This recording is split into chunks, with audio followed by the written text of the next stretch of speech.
Brazil does not defeat criminal factions because they are in the government. I agree with you, Mr. Bukele. Most honorable President of this forum, Congressman Robert Pittenger, Congressmen, ambassadors, delegation chiefs, ladies and gentlemen. My name is Nikolas. I'm a Christian and a father of two daughters, married, of course.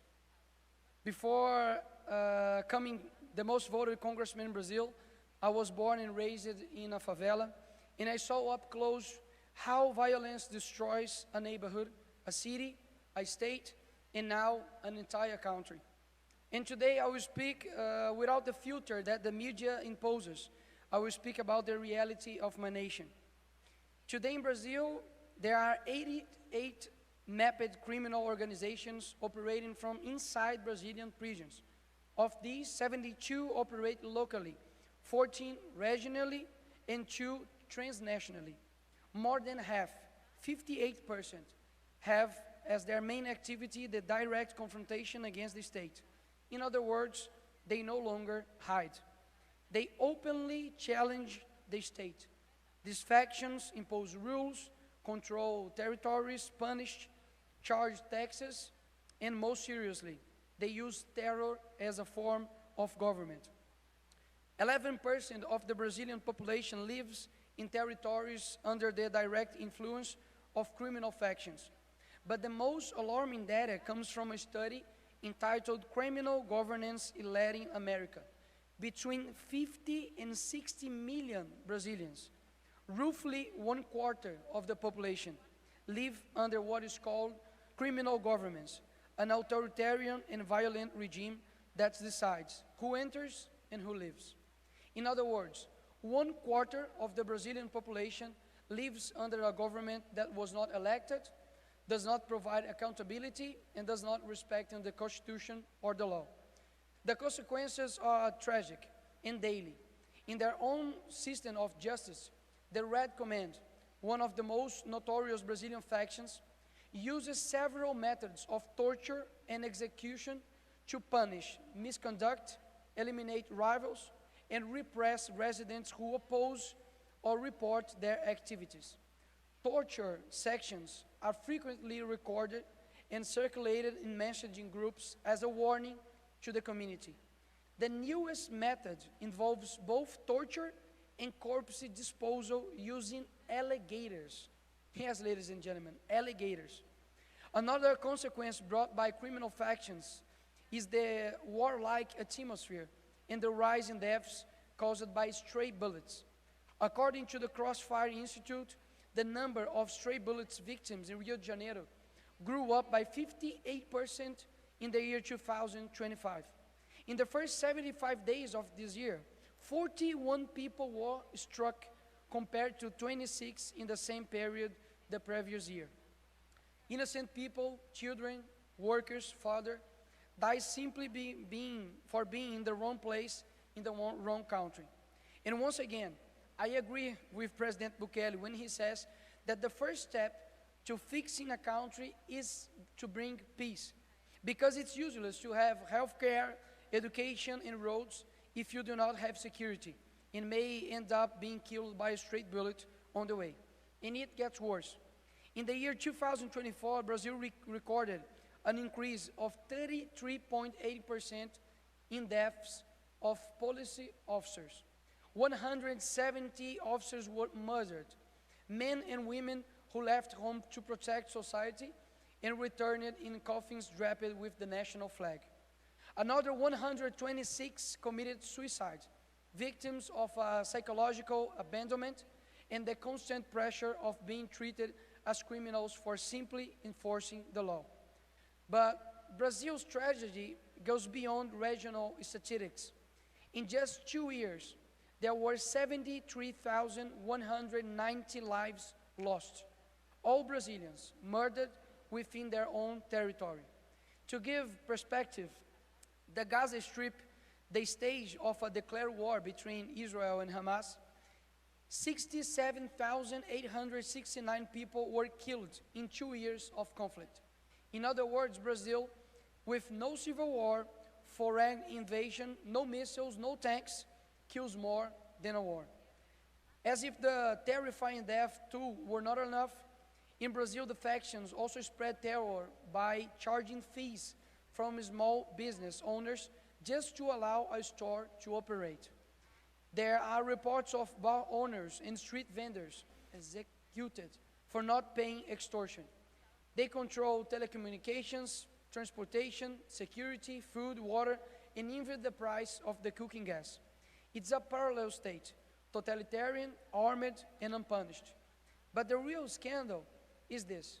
Such a parallel state only exists because the official state tolerates it and often funds it.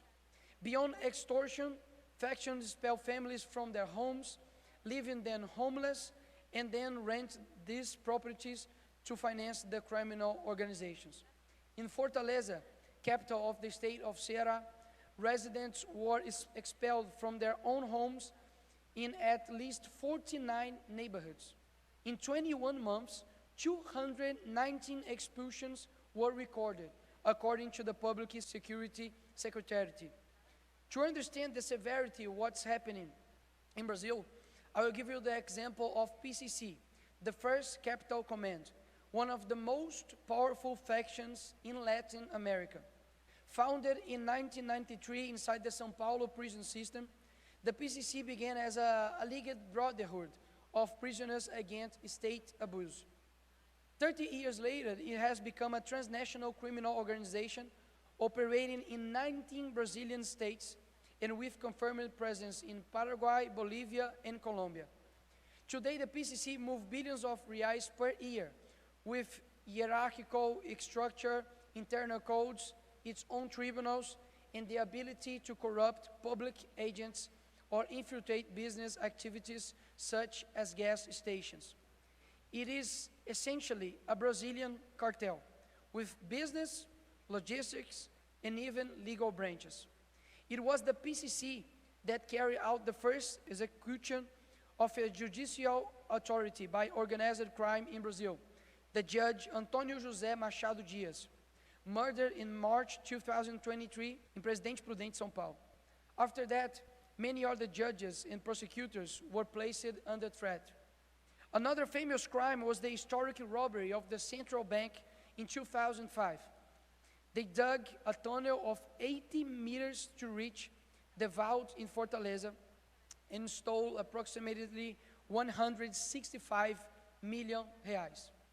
Finally, another mega operation orchestrated by the PCC were coordinating attacks in São Paulo in 2006. In May, the PCC ordered bus burnings, police station attacks, prison riots, and the state capital was paralyzed. More than 59 securities agents were murdered, and the state declared a curfew. No one of this is a coincidence. Brazil's public safety, security tragedy is not only police-related, it's political. And it began more than 3 decades ago, when Lula and Fidel Castro founded the São Paulo Forum in 1990. That meeting brought together left-wing parties, revolutionary movements, and even armed organizations such as FARC. Its objective was clear: reorganize the Latin American left after the collapse of the Soviet Union, replacing the weapons of socialism with a new weapon, state power. But the project never abandoned its essence: ideological infiltration and tolerance toward crime. What used to be guerrillas are now factions. What used to be revolution is now institutional capture. And little by little, the Brazilian state became hostage to the delinquents it helped create. The Forum's project penetrate prisons, elections, and eventually the justice system. It is no surprise that more than 80% of provisional inmates voted for Lula in the first round. After his victory, videos emerged of prisoners celebrating inside their cells. They know exactly who defends the narrative of criminal victimhood and police demonization. When Congress proposed classifying criminal factions as a terrorist organizations, Lula government opposed it, while other Latin countries adopted the classification to fight narco-terrorism. The cruelest proof came when 4 police officers were killed in mega operation in Rio de Janeiro. The entire country mourned, except the president. Lula offered no condolences to the families of the heroes, but was quick to mourn the death of the criminals. And here, as a Brazilian in El Salvador, I send a message to these 4 families that now is crying because they don't have their family anymore, they doesn't have their parents anymore, to say that these 4 police that were killed by the criminals, they are not the devil. It's the opposite. They are heroes. Not for Brazil, but I'm sure for you guys also, and to the whole world.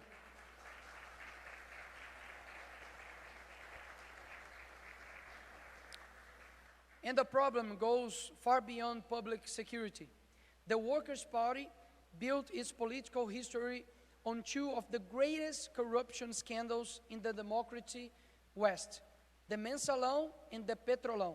The Mensalão bought votes in Congress, an assault on democracy. The Petrolão looted Petrobras, an assault on the nation. Together, they diverted billions of reais, financed campaigns, bought support, and created the largest corruption scheme ever uncovered in the Southern Hemisphere. And what happened afterward? The convicted were released, the trials annulled, and the same political group returned to power with the same speeches and the same methods. Today, when the government remains silent before the factions and the judiciary ignores traffickers, it is because all speak the same language, the language of impunity. And if the executive falls, the judiciary is even worse. The Supreme Court, which should protect the Constitution, has released traffickers and weakened law enforcement. Brazil's justice system insists on humanization formulas that in practice work as safe conduct for criminals. A clear example is the custody hearings introduced in 2015. By August of 2024, more than 1,700,000 such hearings has been held, with approximately 39.4% of those arrested in flagrant released at this initial stage. 4 in every 10 criminals caught in act walked freely, while the victims remain abandoned. The mega trafficker André do Rep was released by a Supreme Court decision and never returned to prison. In the last 7 years, more than 30 PCC leaders were released through the front door. Some judges even prohibited helicopters, police entry into favelas, and legitimate use of force under the argument of protecting human rights. Curiously, the human rights of victims are never remembered. In Brazil, there is no effective parliamentary oversight over the judiciary. The system of checks and balances simply does not exist. Congress cannot review judicial decisions that violate the constitutions, cannot summon a Supreme Court justice to provide explanation, and has no effective accountability mechanism except impeachment, which is politically impossible. In the year 2020, an action in the Supreme Court, fueled by an extreme left party, imposed severe restrictions on police operations in Rio de Janeiro communities. Police were basically prevented from combating crime unless they obtained extremely bureaucratic authorization. The decision was presented as a way to protect lives, but in practice left the citizen unprotected.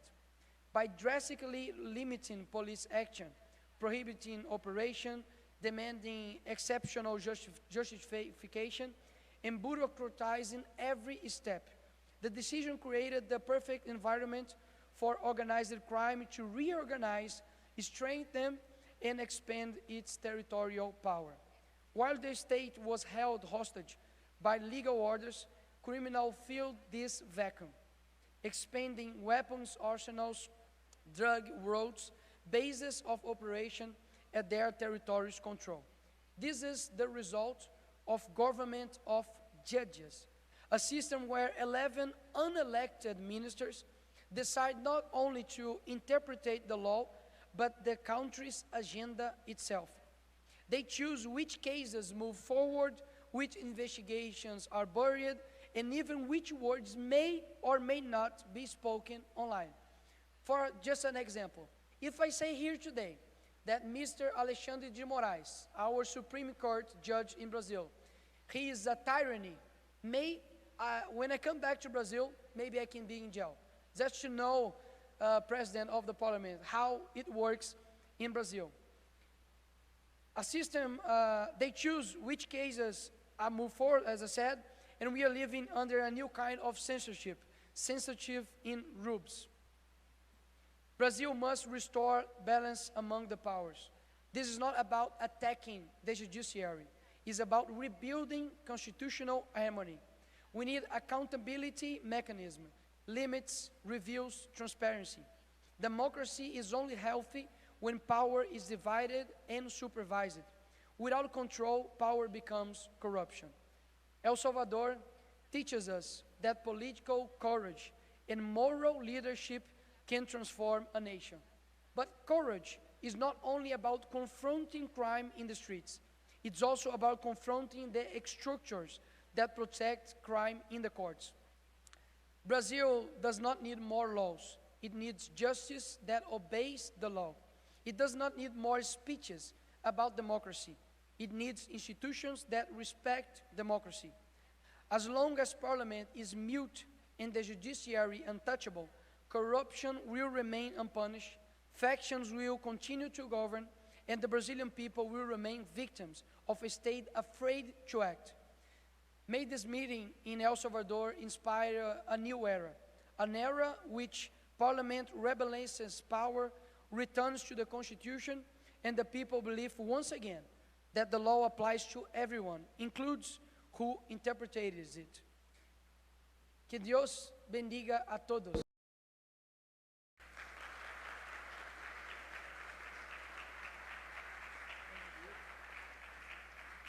Thank you very much for those refreshing insights. It really resonated with me. You got my vote, and give a plaque for you. Thank you again.